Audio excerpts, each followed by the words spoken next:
Bismillahirrahmanirrahim. Alhamdulillah Rabbil Alameen. Wassalatu wassalamu ala Sayyidina Muhammad. So the idea to start ILIA was the need to develop leadership capacity in the Muslim community, the ability for us to effectively run our organizations and be in line with developments around us in the world and changes in society, not necessarily just things that impact Muslims, but in general, changes in the world, healthcare, environment, employment, education, these kind of key issues that are important for everyone. But on top of that, also as Muslims, we have some additional needs such as combating Islamophobia and developing our younger generation and so forth. So prior to ILIA, there was no organization that focuses only on leadership development solely just, through a structured approach with curriculum and classes and ways to assess people and provide different ways of learning. We did not have such a resource or capability in the Muslim community. So that was the main driver behind that, is to fill that void of the lack of leadership training and education.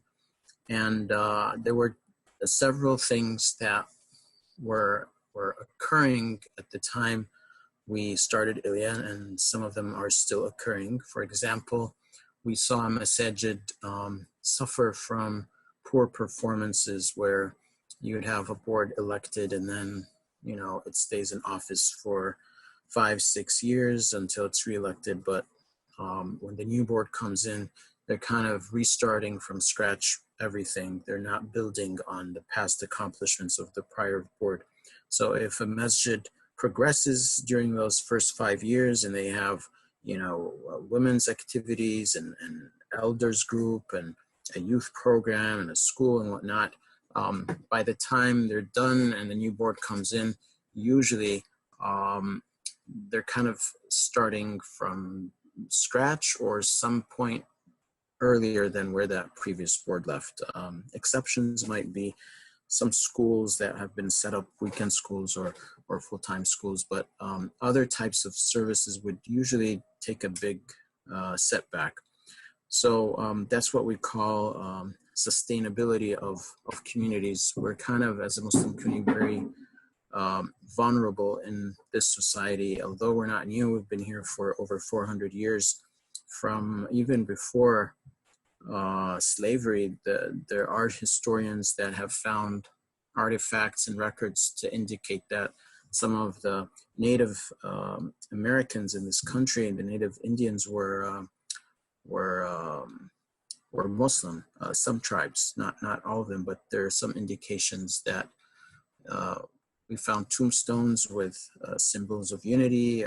We found their grave sites, positioned in the same way we position our deceased, where they're facing the Qibla and so on. And there were a couple of tribes that had Muslim names. So even before, Westerners or Europeans have discovered the continent, there are beliefs that Islam was here. So Islam is not new in this continent, but yet you find that the current Muslim population is very new, very volatile. If you go to any typical Muslim community, you would not find beyond 2 generations, American Muslim generation sitting in the masjid. So you find maybe a parent who was born in this country and possibly their children, but usually it's not beyond that. So that's a problem, that we have people who came to this country as Muslims. Their children were Muslim, but then their grandchildren kind of went astray. Or you have people who just left the deen as they grow up. And we see this today. It's becoming more and more prevalent. A lot of young people leaving the deen around their early 20s. So these are some of the reasons. Other reasons that led us to start ILIA was, again, lack of leadership vision in general across the Muslim communities in the country. So there's no unified vision for the future, right? Like, what is the Muslim Ummah going to look like in 10 years? What kind of roles and experiences do we want our communities to have? Even at a local level, forget about national, just take any community. You don't have that vision where the board and the imam and the elders say, you know what, the group that's today in 5th grade, we have a vision for this guy, this sister, this guy to be our future lawyers. And, these 2 people can become our future public servants because they have certain skills and this group of youth, they think in a certain way so they could be good doctors. We don't have that today, even where other communities do. There are a lot of other minority groups who think that way, and that's why they're strong. So we don't have a good long-term vision of how to invest into our communities. And that is why we started ILIA, an organization that can put clear scientific methods and frameworks together to provide community sustainability, community empowerment, leadership capacity development. And then lastly, there is a gap between different pockets of the Muslim population, the suburban Muslims and the city Muslims, different groups and races. And again, because there's no cohesive leadership that can kind of bring that together. So the intention of ILIA is not to become that leader, but rather to develop leaders who can do these things that we just mentioned. What was the path you took to get to where you are today?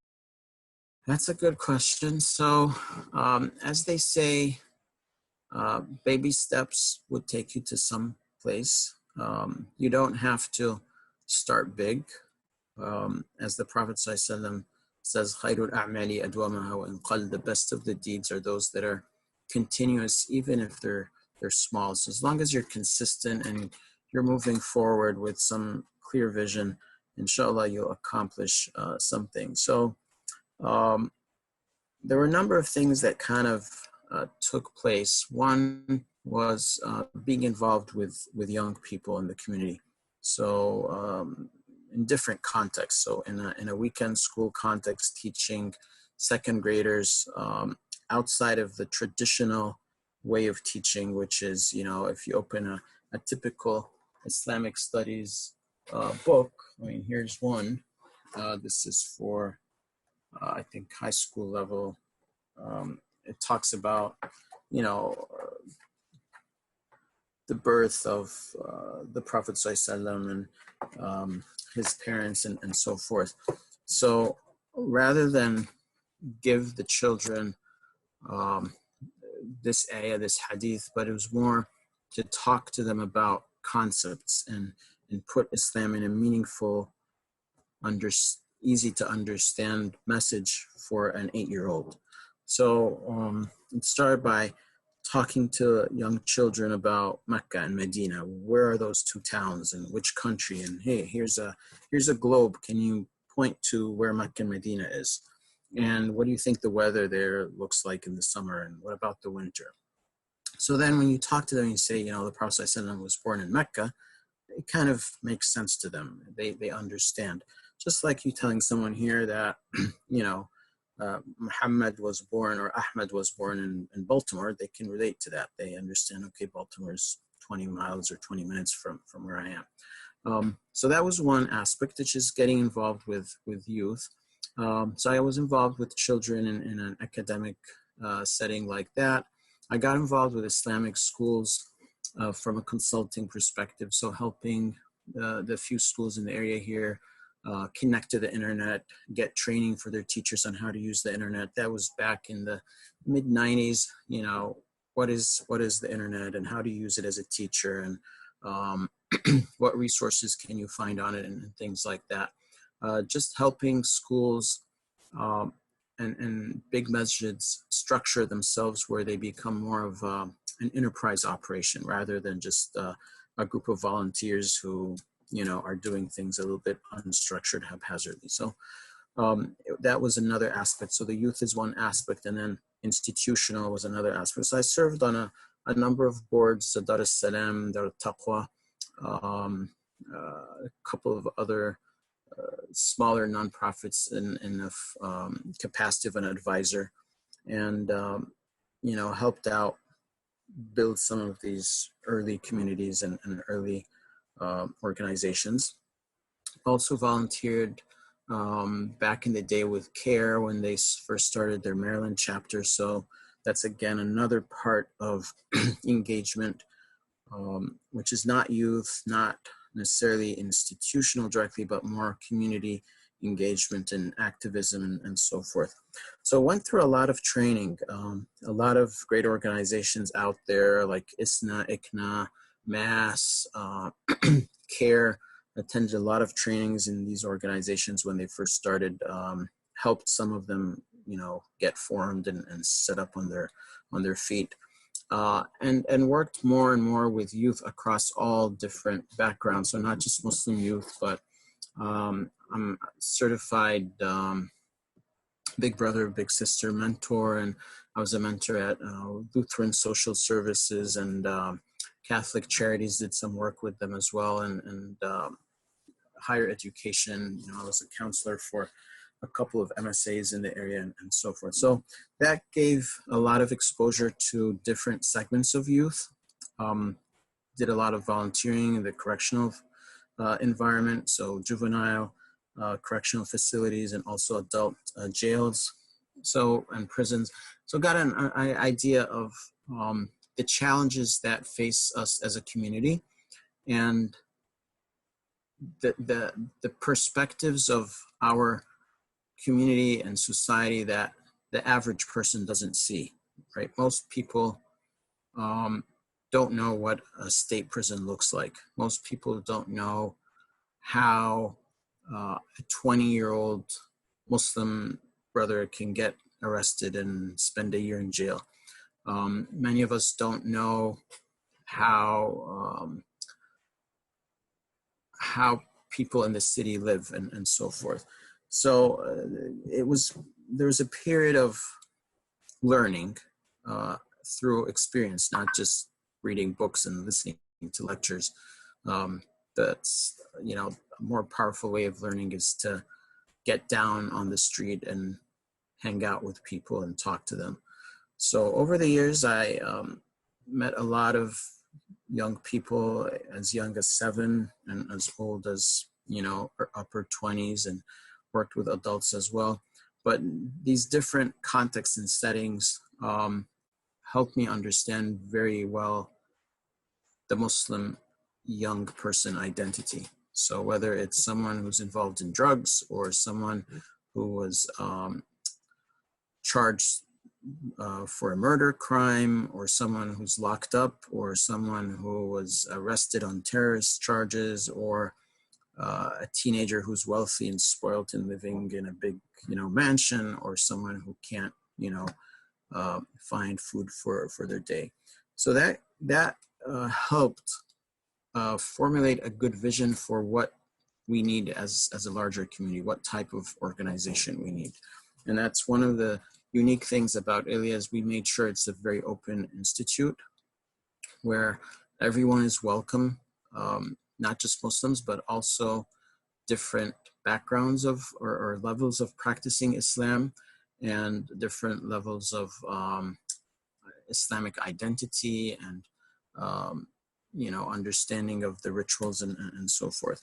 So that was the big part. And then training, like I mentioned, and then just getting involved with people. So those 3 things helped, be able to get ILIA started. And of course, none of that would be possible without the will of Allah subhanahu wa ta'ala and his grace and bounties. It's as the Prophet ﷺ says, whoever Allah loves, he uses him for his sake. So if Allah doesn't will for us to do work for his sake, it's not going to happen. I mean, it's a bounty. It's not because we're smart people or we have anything to do with it. We're just tools that Allah subhanahu wa ta'ala uses to, get something accomplished. We're just the means, but we're not necessarily the ones behind the work. What have been your biggest challenges? Oh, there's so many. We can talk here for a week. But the biggest, I think, when we first started ILIA, one big challenge was explaining to people what Islamic Leadership Institute means. We had to fight a lot of cultural barriers and phobia that just had no basis. For example, the word leadership was not very common back in 2009 when we started. You would rarely hear that word mentioned in any Muslim circle, and it would even sometimes be considered a taboo because there is a belief in our deen and amongst many people that as Muslims we should not seek positions of leadership, like we should not self-nominate ourselves to positions of leadership. And while there is some truth to that belief, it's not absolute. So if a Muslim person sees a void in society and sees a gap and there's a need for a change, and that person has the skills and the capability to make that change, he or she should raise their hand and step up to that responsibility.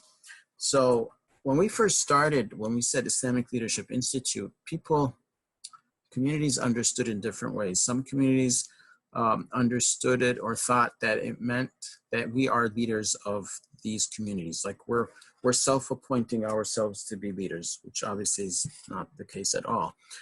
Some communities were confused. What does leadership training mean? I mean, are you guys training the senators and their mind leader means, president, mayor, that kind of thing. So it was very new to people, and that was one challenge, is we had to educate people indirectly what that really means.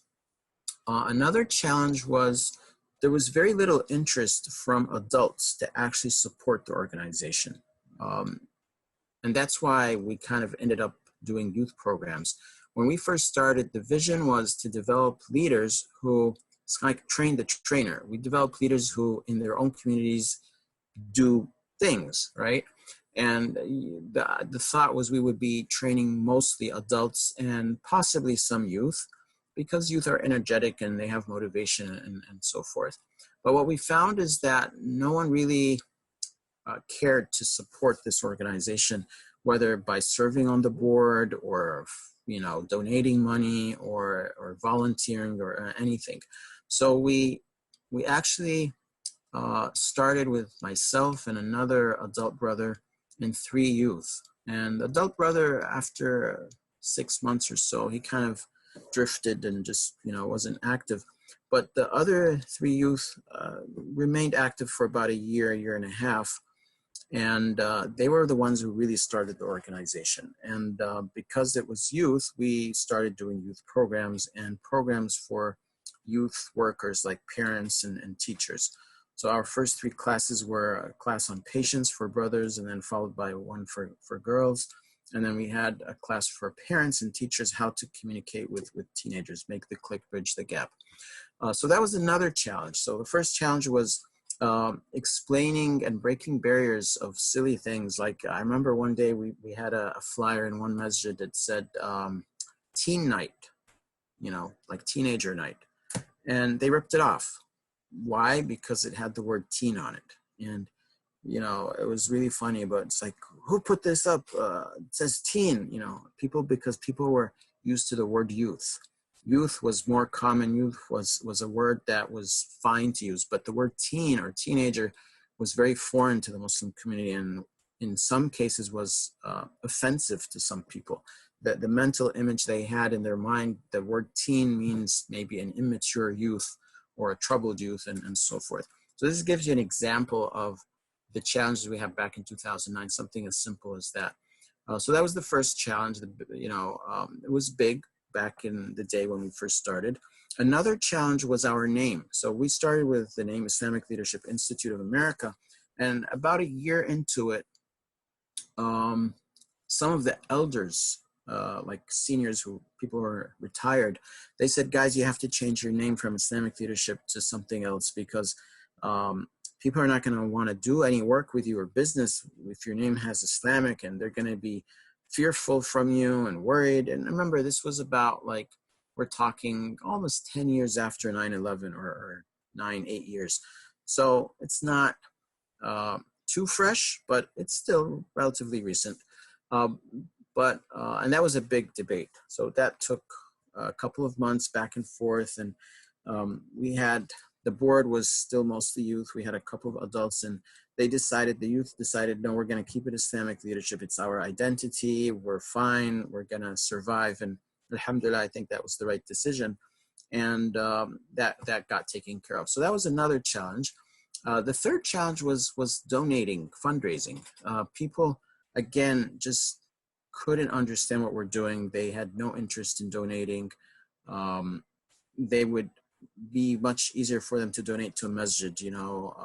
There are many beliefs in our community that are unfortunately incorrect, like donating to a masjid is the most important thing. It's definitely important, but actually donating to a masjid is not one of the zakah channels that are eligible for zakah. You can donate to orphans, to poor people, to destitute homeless people, to widows, who are taking care of orphans, travelers, sahib al-sabil, fi sabilillah, in the sake of Allah. And fi sabilillah, sake of Allah, is usually to defend Islam or to build Islamic communities, Islamic, resources, schools, and things like that. So if you were to compare a masjid to an Islamic school, the school would be more eligible for zakah than the masjid. You can give zakah money to the masjid to distribute, but not to use for itself. So like, to give the masjid, some money to paint the walls is not a good use of zakah money, and many people would say it's not even acceptable. There are many fatwas by Amja, even in this country, that this is something that is not encouraged or even, allowed. But to give that same money to a school, to build an Islamic school in this country, has been, given fatwa that it's acceptable. So these kind of, forget about ILIA now, just we're talking a school and a masjid. Even this simple example, it's hard for most people in the community to understand that. So you find masajid can raise a lot more money than schools, and schools struggle because of that.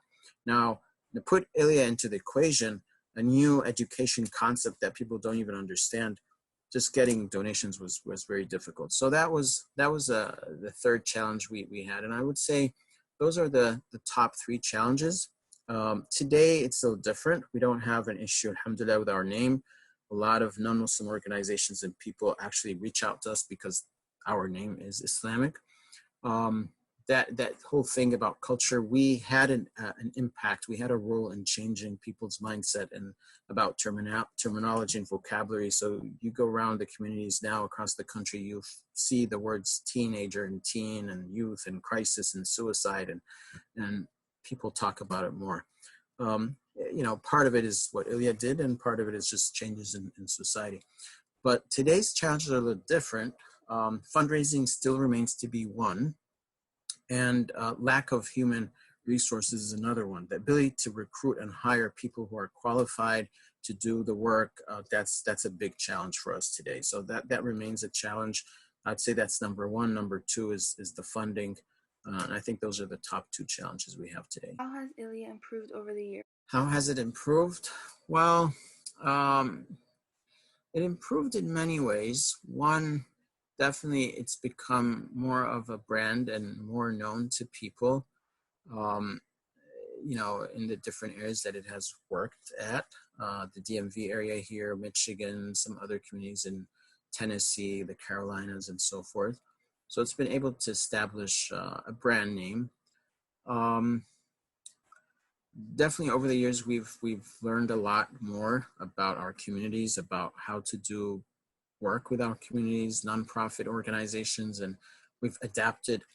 We've also been experiencing a couple of recessions and a couple of changes in leadership in the country. So that gave us also experiences in different aspects. We continue to build partnerships with different organizations. So I think that kind of sums it up as just a stronger presence and um, the ability that we've proven, alhamdulillah, a concept that is out there, there's a need for it, and the organization is still being supported by people, has made contributions outside of the Muslim community. We've provided tons of advice to correctional facilities, especially in Maryland. We've been recognized as an advisory organization by government agencies that deal with youth, such as the school system, juvenile services, health department. And I know they reach out to us for advice and questions and things like that. So I'd say those are the key improvements where we made a contribution to the local community, and we've introduced new things that other organizations have never done. We're one of the early, or maybe still the only organization that has done ever youth project management based on Islamic values and principles and concepts from the Hadith and the Quran. We've done cross-country leadership retreats, to the south once and to the north once. Visited old Islamic towns like Mecca, Indiana, the Tabes down in Georgia, the homes of the early Muslim slaves who came to this country. So we're kind of unique in some of these types of activities and the way we do our learning programs, our educational programs for the youth and how they learn. It's very hands-on based. Alhamdulillah, we've been even noticed by some people outside of the country. We had Malaysian delegates come to the United States for various reasons, and while they're here, they call us, say, hey, we're here for a week or two. We'd like to come and visit your organization and ask you a few questions. So we had a few of those types of interactions with even groups outside of the country, alhamdulillah. What are your goals for ILIA in the next 10 years, inshallah? That's a tough one. The reason I say it's a tough one is because things change around us. Back to the challenge that we mentioned a few minutes ago, we're kind of a little handicapped with some of these challenges. In a sense, we can't move as fast as we should or would like to. I think the majority of our community members and donors and people that we work with see us as a progressive and growing organization, and one that's easy to adapt to changes around it, which is true, but it's not as agile or fast as our peers outside of the Muslim community. So yeah, maybe within our communities, we're ahead of the game where we should be. If we're teaching leadership, we should at least practice it and, be ahead of the curve a little bit when it comes to innovation of ideas and ways of teaching and handling youth problems and things like that. But it's still much slower than the pace of change in the society around us. So we had some big dreams and ambitions back in 2011 to do certain things by today, and they haven't been done. We're nowhere close to having them done. So that's why it's really hard to answer that question. But some initiatives that we have, one is a national campus where students can reside on campus for a period of years, 2-3 years, as they complete their studies. And it's a campus in a location that is designed for leadership development and training. It has natural resources that are necessary for the type of learning styles that we have, experiential learning, service learning, and so forth. And it offers degrees in leadership and leadership development, youth development, Islamic management, Islamic finance, governance, these kinds of disciplines. Just like any university, you can get an associate degree or a bachelor's degree or a master's. So that's an ambition, and we actually got approval from the state to start a school a very special type school, again, experiential learning type based, and we were approved for the curriculum and the facility and everything back in 2015. But the access to human capital, human resources was a problem. We could not find the type of teachers that we need. And we were also short on money. So two of those two challenges presented itself here. And we did not want to open a school where we bring in teachers that are not specifically trained for this vision we have for education. So that's why it's hard to kind of figure out when these things can happen, because we still don't have in the Muslim community at large the momentum to make it happen. Our crisis line, has grown since 2015. So it's been about 4 or 5 years now since it started. It was late 15, so it's about 4 years. And I think, inshallah, continues to grow. Over the years, we've saved, alhamdulillah, dozens of lives and helped many others figure out, how to handle simpler little issues. We hope that we can continue to grow it, inshallah, through support of the community and grants and the likes. So what does the vision look like in 10 years? I don't really know. I think that's a bigger question that needs the board and the current, leadership team to put their heads together and figure out what can be done and how can we partner with others to make it happen. The one thing I could tell you, though, is, inshallah, it is to continue this growth. And I think we can achieve it at a higher pace. Over the last 2-3 years, ILIA has changed its strategy quite a bit. So we went back to the initial model which we started with, which is the youth running the organization. So if you remember, I mentioned that the youth started the organization and took off really quickly. And then when adults weren't active and some, came in and weren't too dedicated, things kind of slowed down and dropped.